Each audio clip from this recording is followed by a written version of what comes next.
తెలుగు కథల సమాహారానికి మీ అందరికీ స్వాగతం. ఇప్పుడు మనం వినబోయే కథ ఏ గాలిటు వీస్తుందో. ఈ కథ ఆంధ్రప్రభ సచిత్ర వారపత్రిక నవంబర్ 7, 2003 ప్రచురితమైంది. దీనికి రచయిత ఆయన పేరును మేబీ వ్యక్తీకరించలేకపోవచ్చు, కానీ పేరు మాత్రం అనామకుడు అని రాయటం జరిగింది. సరే, కథలోకి వెళ్దాం. ఉద్యోగంలో హోదా పెరిగే కొద్దీ బాధ్యత కూడా పెరగడంతో ఆఫీస్ పని వదులుకుని అత్తయ్య వాళ్ళ ఊరు రావటం కుదరలేదు. ఎప్పటికప్పుడు వద్దామనుకుంటూనే రాకుండా 6 ఏళ్ళు గడిచిపోయాయి. ఇంకా తక్కిన విషయాలన్నిటినీ పక్కన పెట్టి ఈ ప్రయాణం చేయటానికి ముఖ్య కారణం వాషింగ్టన్లో జరిగిన ఒక అంతర్జాతీయ సమావేశంలో నేను చేసిన ఉపన్యాసానికి నాకు లభించినటువంటి మెప్పు. అక్కడ ఉపన్యసిస్తున్నంతసేపు, ఆ తర్వాత అందరూ నా ఉపన్యాసాన్ని పొగుడుతున్నంతసేపు నాకు మామయ్య గుర్తొచ్చాడు. మామయ్య హై స్కూల్లో ఇంగ్లీష్ టీచర్గా పనిచేశాడు. సెలవులకి నేను వాళ్ళ ఊరు వెళ్ళినప్పుడల్లా నాకు కీట్స్, షెల్లీల కవిత్వం చదివి వినిపించి అందులో అందాలను అర్థమయ్యేలా చెప్పేవాడు. దాంతో నాకు ఇంగ్లీష్ కవిత్వం మీద ఇష్టం పెరిగింది. నేను మామయ్యలాగే ఇంగ్లీష్ చదువుదాం అనుకున్నాను. అప్పుడు మామయ్య నన్ను కూర్చోబెట్టుకుని, ఇంగ్లీష్ నీకు బాగా వస్తోంది, ఇంగ్లీష్లోనే BA, MAలు చేసి డాక్టరేట్ కూడా చేయొచ్చు, అయితే దానికన్నా ఏ ఎకనామిక్సో చదవటం మంచిదని నా అభిప్రాయం. ఇప్పుడు దేశానికి కావాల్సింది మంచి ఆర్థిక శాస్త్రవేత్తలు, అంతేకాక అది చదువుకున్న వాళ్ళకి మంచి భవిష్యత్తు కూడా ఉంటుంది. ఏ రిజర్వ్ బ్యాంక్లోనో మంచి ఉద్యోగం సంపాదించుకోవచ్చు. ఇంగ్లీష్ ఎప్పుడైనా హాబీగా చదువుకోవచ్చు. నా ఉద్దేశంలో నువ్వు ఎకనామిక్స్లో బాగా రాణిస్తావని చెప్పాడు. మామయ్య చెప్పినట్టు నేను ఆర్థిక శాస్త్రమే చదివాను. అప్పుడు మామయ్య నాకు అలా చెప్పటం వల్లే నేను ఈరోజు ఈ ఉద్యోగం సంపాదించుకుని ఎంత పేరు సంపాదించుకోగలిగాను. అత్తయ్యని మామయ్యని కలిసి వాళ్లతో నా ఆనందాన్ని పంచుకోవాలన్న కోరికే నా చేత ఈ ప్రయాణం చేయించింది. నన్ను చూసి అత్తయ్య మామయ్య బాగా సంతోషించారు. పిల్లల ఉద్యోగాల కోసం వేరే ఊళ్ళలో ఉండడంతో పాత ఇంట్లో వాళ్ళిద్దరే ఉంటున్నారు.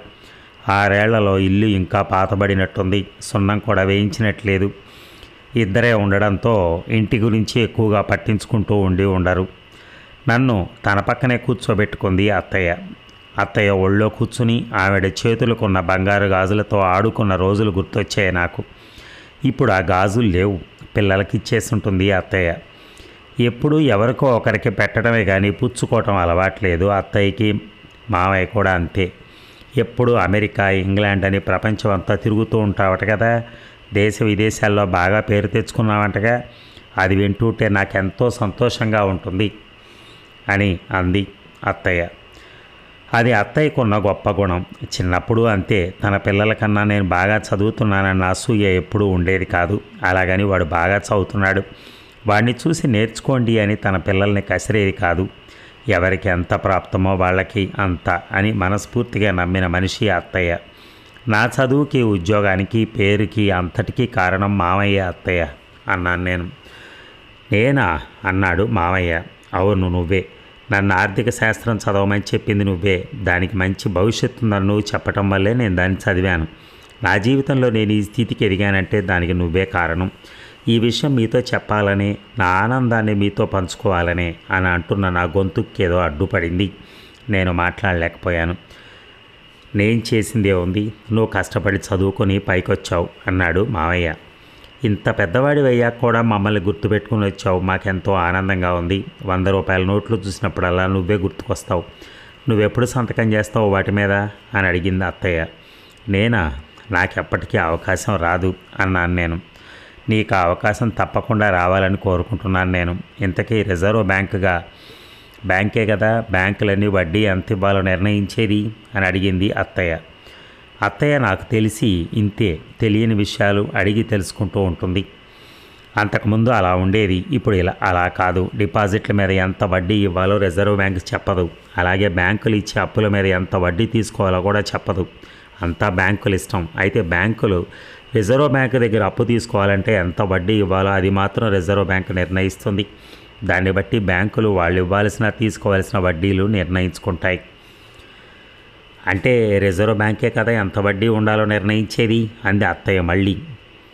ఒక విధంగా అంతే. అయితే అందులో ప్రభుత్వ ప్రమేయం కూడా కొంత ఉంటుంది అన్నాను నేను. మరి ఇప్పుడు వడ్డీ రేట్లు ఎందుకు తగ్గించేస్తున్నారు అని అడిగింది. దానికి చాలా కారణాలు ఉన్నాయి. బ్యాంకుల దగ్గర అప్పులు చేసి కదా వ్యవసాయదారులు, వ్యాపారులు తమ తమ పనులు చూసుకుంటున్నది. వాళ్ళు ఎక్కువ వడ్డీ కట్టాల్సి వస్తే ఏం చేస్తారు? దాన్ని వాళ్ళు అమ్మే వస్తువు ధరల్లో కలుపుకుంటారు. దాంతో ధరలు పెరుగుతాయి. ఒకవేళ అలా ధర పెంచలేకపోతే ఏం చేస్తారు? నష్టానికి తయారు చేయరు కదా. దాంతో తయారీ తగ్గిపోతుంది. తయారీ తగ్గితే కూడా ధరలు పెరుగుతాయి. ఇది ప్రజలకి, దేశానికి మంచిది కాదు అన్నాను నేను. నేను చెప్పిందంతా విన్నది అత్తయ్య. విని వడ్డీలు తగ్గినా ధరలు తగ్గట్లేదు కదా అని అంది.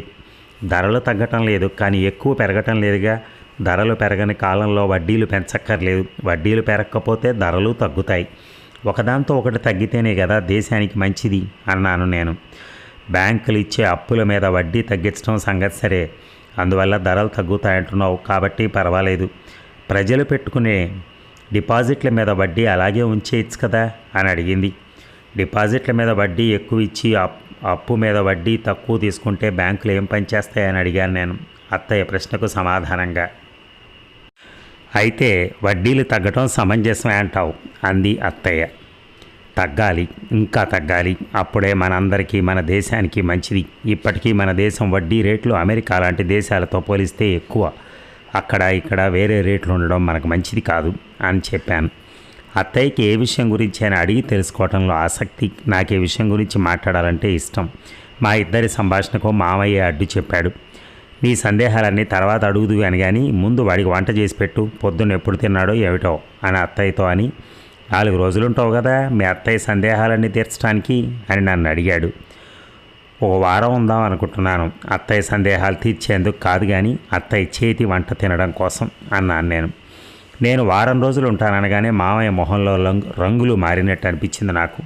నేను అక్కడ వారం రోజులు ఉండడంతో వాళ్ళకి ఏదన్నా ఇబ్బంది ఉందేమో నాకు తెలియలేదు. అయితే అత్తయ్య మాత్రం రాకొచ్చావు, వారం రోజులు ఉంటానంటున్నావు, ఎంతో సంతోషంగా ఉంది. వెళ్ళి స్నానం చేసిరా, వంట వండేస్తాను. ఈ పూటకి ఏముంటే అదే వండేస్తాను. రేపటి నుంచి నీకు నచ్చేవి చేసి పెడతాలే అంది అత్తయ్య. నీ చేతి బొబ్బట్లు, బూరెలు తినాలనుంది అంటూ స్నానానికి వెళ్ళాను నేను.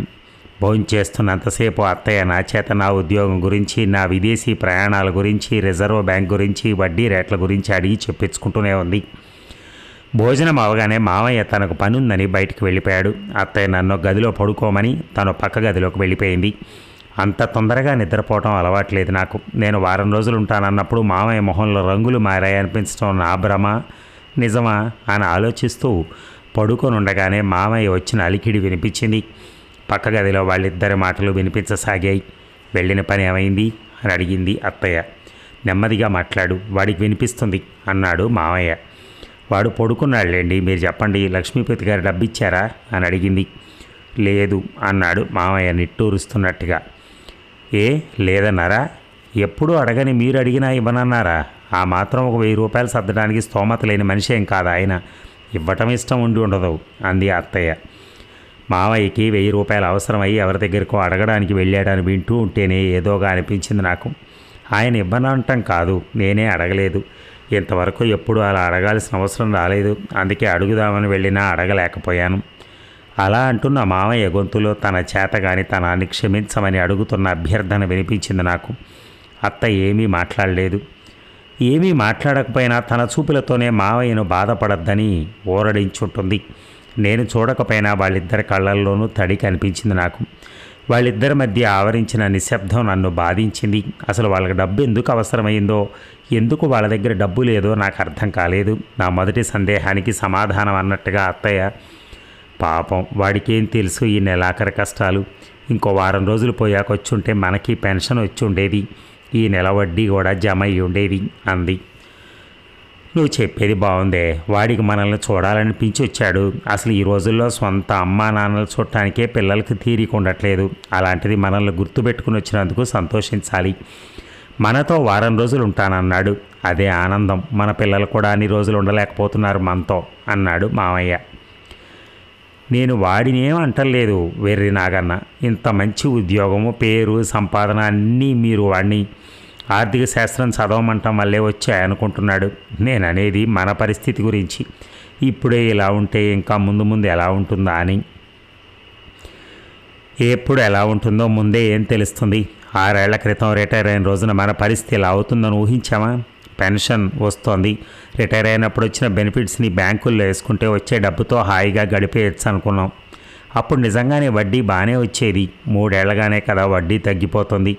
దాంతో నెల గడవడం కష్టం అయిపోతుంది. వడ్డీలు ఎప్పుడు పెరుగుతాయో, మన పరిస్థితి ఎప్పుడు బాగుపడుతుందో. మామయ్య మాటలు వింటూ ఉంటే అత్తయ్య వడ్డీ గురించి ఇందాక నాతో మాట్లాడటం విషయం తెలుసుకోవటం కోసం కాదేమో అనిపించింది. వడ్డీ రేట్లు ఇంకా ఎక్కువగానే ఉన్నాయి, ఇంకా కాస్త తగ్గాలని నేను వాళ్లతో అన్న మాటలు నాకు గుర్తొచ్చాయి. నేను కాదు, నాతో పాటు ఇంకా చాలామంది ఇదే మాట అంటున్నారు. మన వడ్డీ రేట్లు అన్ని దేశాల వడ్డీ రేట్లతో సమంగా అవ్వాల్సిన అవసరం ఉంది. అప్పుడు కానీ మన దేశం తక్కిన దేశాలతో పోటీ పడలేదు. గ్లోబలీకరణ తర్వాత ఏ దేశము దాని ఆర్థిక విధానాలను విడిగా చేసుకోలేదు. మన దేశము అంతే. అయితే అత్తయ్య మామయ్యల పరిస్థితి ఏమిటి? ఆ విషయాన్నే ప్రస్తావిస్తున్నట్టుగా అత్తయ్య, మనం మన పిల్లల దగ్గర సాధ్యమైనంత వరకు ఏమీ తీసుకోకూడదనుకున్నాం. అసలు వాళ్ళది ఇచ్చే పరిస్థితి ఏమీ కాదు. రిటైర్మెంట్ సమయంలో వచ్చిన డబ్బు పెట్టి మన ఊళ్ళోనే మనకున్న కాస్త పొలం పక్కన ఇంకొత్త కొనుక్కుని ఉంటే బాగుండేదేమో. కొనడానికి బదులు ఉన్న ఆ పొలం కూడా అమ్మేసి మొత్తం అంతా బ్యాంకులో వేసుకున్నాం అని అంది. అప్పటి పరిస్థితుల్లో అది మంచి పనే. పొలాలు కొనుక్కున్నా మనమేం వాటిని చూసుకోలేం కదా. ఎవరికన్నా కౌలుకి ఇవ్వాలి, వాళ్ళు మనకి ఎంత శిస్తిస్తే అంతే. అయినా అప్పుడు బ్యాంకులో వడ్డీ బాగా వచ్చేది. ఆ పరిస్థితుల్లో మనం చేసింది ఏమీ తప్పు కాదు. అది మనం సొంతంగా ఆ పని చేసేయలేదు, నలుగురిని సంప్రదించే చేశాం అన్నాడు ఆయన. నాకు బాగా గుర్తుంది, మామయ్య రిటైర్ అవ్వడానికి ముందు నేను ఇక్కడికి వచ్చాను. తనకొచ్చే డబ్బును ఏం చేయాలని నన్ను సలహా అడిగారు. అప్పుడు నేనే బ్యాంకుల్లో పెట్టుకోమని సలహా ఇచ్చాను. అత్తయ్య పొలం కొనుక్కుంటే మంచిది కదా అని అడిగితే కొనడం గురించి ఆలోచించద్దు, ఉన్నది కూడా అమ్మేయమని సలహా ఇచ్చింది నేనే. అది వాళ్ళకు గుర్తుండే ఉంటుంది. నేను అలా సలహా ఇవ్వటం వల్లనే వీళ్ళ ఈ పరిస్థితి ఇలా ఉందా? పొలం మీద ఆదాయం అయితే పెరుగుతూ ఉండేదేమో. నేను మిమ్మల్ని ఆ పని ఎందుకు చేశారంటం లేదు. అయినా ఇన్నాళ్ళు మనకి ఎంత వస్తే అంతలోనే గడిపేసుకోలేదా? ఈరోజు ఎందుకో ఇలాంటి అవసరం వచ్చింది, దాని సంగతి చూడాలి మనం అంది అత్తయ్య. మనం ఏదో కాస్త పచ్చడి, కాస్త చారు, కాస్త మజ్జిగతో కాలక్షేపం చేసేస్తున్నాం. వాడికి 4 రకాల పదార్థాలు చేసి పెట్టాలి కదా. వాడున్న వారం రోజుల్లో మనం బాగానే ఉన్నామని వాడికి అనిపించాలి. కానీ కష్టపడుతున్నామని మాత్రం అనిపించకూడదు, బాధపడతాడు. ఈ పాడు పడిన కొంప చూస్తే వాడికి కొంత అర్థం అయ్యే ఉంటుంది. తిండికి గుడ్డకి కూడా కష్టం అవుతుందని అనుకొని ఉండడు. ఇంతకీ ఇప్పుడు ఏం చేద్దామో చెప్పండి. వాళ్ళనే వీళ్ళని అడగడం ఎందుకు? రేపు బ్యాంక్ వెళ్ళి ఒక 10,000 రూపాయల ఫిక్స్డ్ డిపాజిట్ని తీసేసి డబ్బు తీసుకొస్తాను. వడ్డీయే తప్ప అసలు తీయకూడదనుకున్నాం కదా అని అడిగింది అత్తయ్య. అంతా తీయను, ఒక 1000 తీస్తాను. మిగతా 9,000 మళ్ళీ డిపాజిట్గా ఉంచేస్తాను. ఏ నెల ఖర్చులోనైనా ఒక 1000 మిగిలితే అప్పుడు మళ్ళీ వేసేయచ్చు. ఏ నెలకు వచ్చిన పెన్షన్ వడ్డీ ఆ నెలకు సరిపోవటమే కష్టమైపోతుంటే మీరు ఇంకా మిగలటం గురించి చెప్తున్నారు అంది అత్తయ్య. ఆ సంగతి ఇప్పుడే కాదుగా, ఈ లోపల ఎన్ని మార్పులు వస్తాయో. ఓకే, ఇంకా డబ్బు గురించి ఆలోచించకుండా పడుకో అన్నాడు మావయ్య. వాళ్ళిద్దరూ పడుకోగలిగారేమో తెలియదు, కానీ నాకు మాత్రం నిద్ర పట్టలేదు. ఎంత సమాధానపరుచుకుందామనుకున్నా నా మనసు అత్తయ్య మామయ్యల పరిస్థితికి రాజీ పడలేకపోతోంది. నా చిన్నప్పుడు నేను వీళ్ళింటికి వస్తున్నప్పుడు ఎప్పుడూ ఇంట్లో ఏ లోటు ఉన్నట్టు నాకు కనిపించేది కాదు. పోనీ చిన్నతనంలో నాకు తెలియలేదేమో అనుకున్నా. 6 ఏళ్ల క్రితం వచ్చినప్పుడు కూడా వాళ్ళు బాగున్నట్టే కనిపించారు. అప్పటి నుంచి ఇప్పటికీ వడ్డీ రేట్లు సగానికి సగం పడిపోయి ఉంటాయి. పెన్షన్ పెద్దగా పెరిగి ఉండదు. అంటే వాళ్ళ నెలసరి ఆదాయం సగానికి పైగా తగ్గిపోయి ఉంటుంది. ధరల పెరుగుదల తగ్గి ఉండొచ్చు, కానీ ధరలు పెరుగుతూనే ఉన్నాయి. వాషింగ్టన్లోనో లండన్లోనో జరిగిన చర్చల్లో పుట్టి న్యూఢిల్లీలోనో బొంబాయిలోనో రూపుదిద్దుకుంటున్న ఈ ఆర్థిక విధానాలు దేశంలో ఎక్కడో ఒక మూలన ఒక చిన్న పట్టణంలో ఉన్న ఒక మామూలు కుటుంబం మీద చూపించే ప్రభావం ప్రత్యక్షంగా చూస్తున్నాను నేను. వడ్డీలు తగ్గితే అప్పులు తీసుకుని వస్తువులను ఉత్పత్తి చేసేవాళ్ళు ధరలు తగ్గిస్తారు. ధరలు తగ్గితే ఆదాయం కాస్త తగ్గినా పర్వాలేదు, అందుకని వడ్డీ రేట్లు తగ్గించడం మంచిదే. అయితే ఈలోగా అత్తయ్య మామయ్య లాంటి వాళ్ళ పరిస్థితి ఏమిటన్న ప్రశ్న మాకు ఉంది.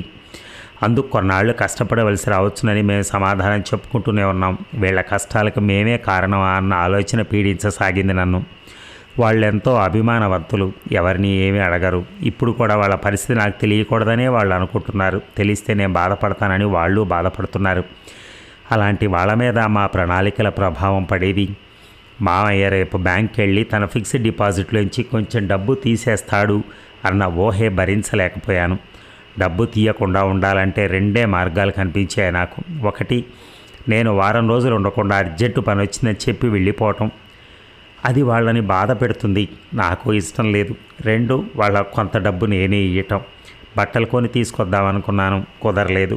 డబ్బిస్తున్నాను తీసుకోండి అని చేతిలో పెట్టాలి.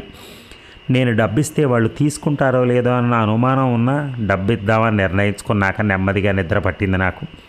ఉదయం నేను లేచి స్నానం చేసి వచ్చేసరికి అత్తయ్య దొడ్లో పువ్వులు కోసుకొచ్చి దేవుడి దగ్గర పెట్టి నన్ను పూజకు పిలిచింది. అది నా చిన్నప్పటి అలవాటు. ఇక్కడికి వచ్చినప్పుడల్లా అత్తయ్య నా చేత పూజ చేయించి హారతి ఇప్పించేది. హారతి అయ్యాక అమ్మ నా చేత అత్తయ్య కాళ్లకు దండం పెట్టించేది. చాలా ఏళ్ల తర్వాత అత్తయ్య పక్కన కూర్చొని పూజ చేస్తూ ఉంటే ఎంతో హాయిగా అనిపించింది. కోరుకున్నా కోరుకోకపోయినా దేవుడు తనకు కావాల్సింది తను మనకిస్తాడని తెలిసి కూడా అత్తయ్య మామయ్యల జీవితాలు హాయిగా గడిచేటట్టు చేయమని దేవుణ్ణి కోరుకున్నాను. హారతిని మామయ్య దగ్గరికి తీసుకెళ్ళాను. కళ్ళకద్దుకున్నాడు మామయ్య. హారతి బెళ్ళం పక్కన పెట్టి అత్తయ్య కాళ్లకు దండం పెట్టాను. పెద్దవాడివయ్యావు, చిన్నప్పుడు అలా దండం పెడితే ఓ పావలా చేతిలో పెట్టేదాన్ని అంటూ నన్ను లేవదీసింది అత్తయ్య. నేను జేబులోంచి 5,000 తీసి అత్తయ్య గుప్పెట్లో పెట్టాను. పెట్టి, మా ఆవిడ మీకిద్దరికి బట్టలు కొని తీసుకెళ్ళమంది, అక్కడ కొనటం కుదరలేదు, అందుకని ఈ డబ్బు పెట్టి మీరు అంతకన్నా చెప్పటం నాకు చేత కాలేదు. అసలు వాళ్ళ దగ్గర తీసుకోవటమే కానీ ఇంతవరకు వాళ్ళకి నేను ఎప్పుడూ డబ్బు ఇవ్వలేదు. ఇప్పుడు ఇవ్వటం ఎంతో కష్టమైంది నాకు. అత్తయ్య గుప్పెట తెరిచి మామయ్య చేతిలో ఉన్న డబ్బు చూపించింది. డబ్బు చూడగానే మామయ్య, పిల్లలు పెద్దవాళ్లకు డబ్బులు ఇవ్వటం ఇద్దరికీ శ్రేయస్కరం కాదు. తెలియక వాడిస్తే తెలిసిన నువ్వెలా తీసుకుంటున్నావు? వాడు మన ఇంటికి వచ్చినప్పుడు మనం వాడికి బట్టలు పెట్టి పంపించాలి. మనం వాళ్ళ ఇంటికి వెళ్ళినప్పుడు వాడు మనకు పెట్టి పంపిస్తాడు. మనం ఎప్పుడో వెళ్తాం కదా, అప్పుడు చూద్దాం. అయినా 5,000 పెట్టి బట్టలు కొనుక్కునే వయసులో ఉన్నామా మనం? ఆ డబ్బు వాడికి తిరిగి ఇచ్చేయి అని అత్తయ్యతో అన్నాడు. మామయ్య పెద్ద ఆయన చెప్పింది మన ఇద్దరము వినాలి. తీసేసుకో, నీ పిల్లల పెళ్ళిళ్ళు చేస్తావుగా, అప్పుడు పెద్ద ముత్తైదుగా వచ్చి నీ దగ్గర పట్టుచీర తీసుకుంటానులే అని అంటూ ఆ డబ్బును నా జేబులో పెట్టేసింది అత్తయ్య. నువ్వు తీసుకుందువు గానిలే పట్టుచీర, నాకు మామూలు పంచె చాలు అని అత్తయ్యతో అని నాతో, రాత్రి బాగా ఆలస్యంగా పడుకున్నట్టున్నావు, కాసేపు విశ్రాంతి తీసుకో, మనసు ప్రశాంతంగా ఉంటుంది అని వెళ్ళిపోయాడు మామయ్య.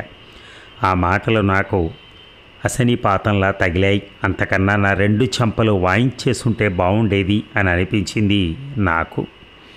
చూసారా ఎంత అర్థవంతమైన కథ అండి. నిజంగా వాళ్ళిద్దరూ అంత కష్టంలో ఉండి అన్ని బాధల్లో ఉండి ఏదీ బయటికి వ్యక్తం చేయకుండా అతను విన్నాడని తెలియకపోవచ్చు, కానీ ఏది కూడా వాళ్ళు అంగీకరించాలా, మనీ కూడా అంగీకరించాలా. నిజంగా అంత ఆత్మాభిమానం అది ఎంతమందికి ఉంటుందండి అలాగా. నిజంగా ఒక అద్భుతమైన కథ. Thank you.